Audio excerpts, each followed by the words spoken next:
Renewable energy outperformed coal and nuclear for the first 3 quarters of 2022. There's a large green hydrogen facility being planned for California, and GM predicts that electric vehicles will be solidly profitable for that company by 2025. I'm Jay Warmke with Blue Rock Station, and this is the news from the solar industry for the week of November 28th. Well, the EIA announced that renewable energy actually outgenerated both coal and nuclear for the first 3 quarters of 2022. In fact, renewables accounted for about 23% of all of the electricity generated on the US electrical grid during that period of time. That's up about 15.5% from the same period in 2021.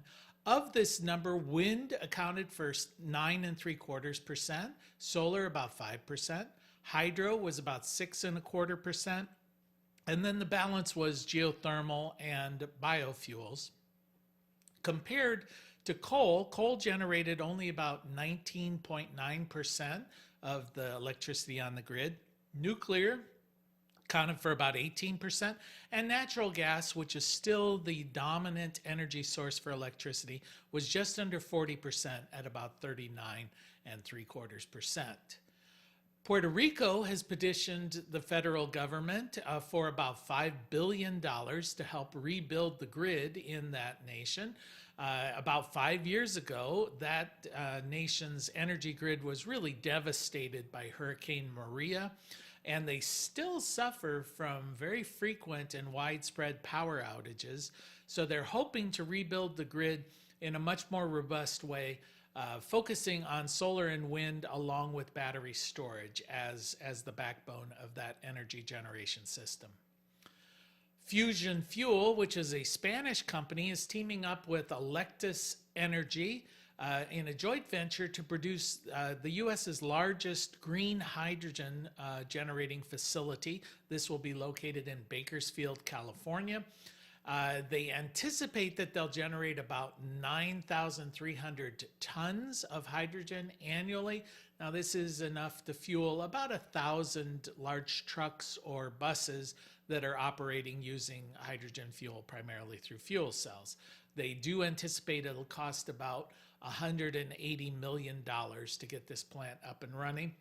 Now, when we refer to green hydrogen, basically green hydrogen, hydrogen is generated, and they refer to it in different ways with different shades of color. Green means that it's being generated through renewable sources such as wind and solar. Blue is a carbon capture process, could be using fossil fuels, but it's capturing the CO2 that's being released and turning that into hydrogen. Gray means it's coming from natural gas, which is the most common way hydrogen is generated in the country at the moment, not really a renewable fuel at the moment. Brown, black means it's coming from coal. Purple or pink, it's generating from nuclear power. Turquoise, it's a new designation, but basically it's solid carbon being turned into hydrogen, like a coal gas type thing.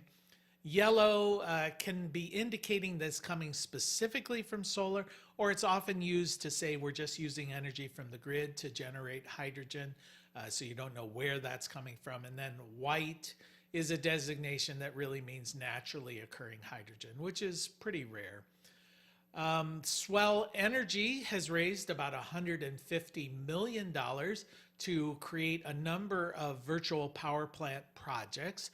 Now, essentially, virtual power plant projects are systems that use existing battery resources or existing renewable energy sources to create what is essentially a virtual power plant.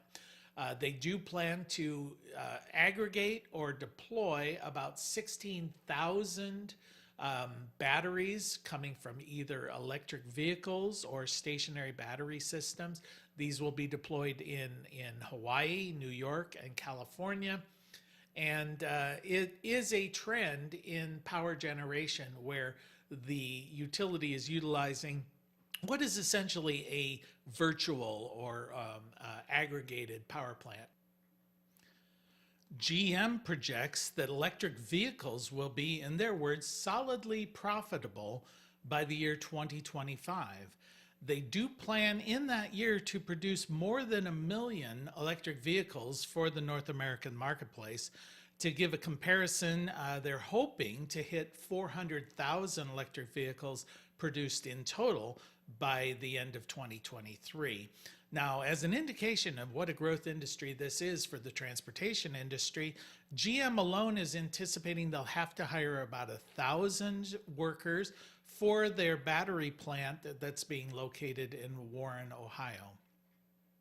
And a jury has awarded $6.5 million in damages to Honeybee Ranch. Now, Honeybee Ranch was located, or is located, directly adjacent to a solar development that was being developed by Bayware in California. The developer, at the beginning of the process, Honeybee Ranch, indicated they were concerned about vegetation removal, about stormwater runoff. The developers assured everyone that vegetation removal would be minimum, that they would reseed, that there would be runoff would be dealt with, and apparently they, according to the jury, did none of this. So the jury found against them when there was stormwater runoff issues for the adjacent properties, in fact awarding them all of the profits from that particular project, as well as all of the avoided costs by cutting corners and not doing what they had said they would do.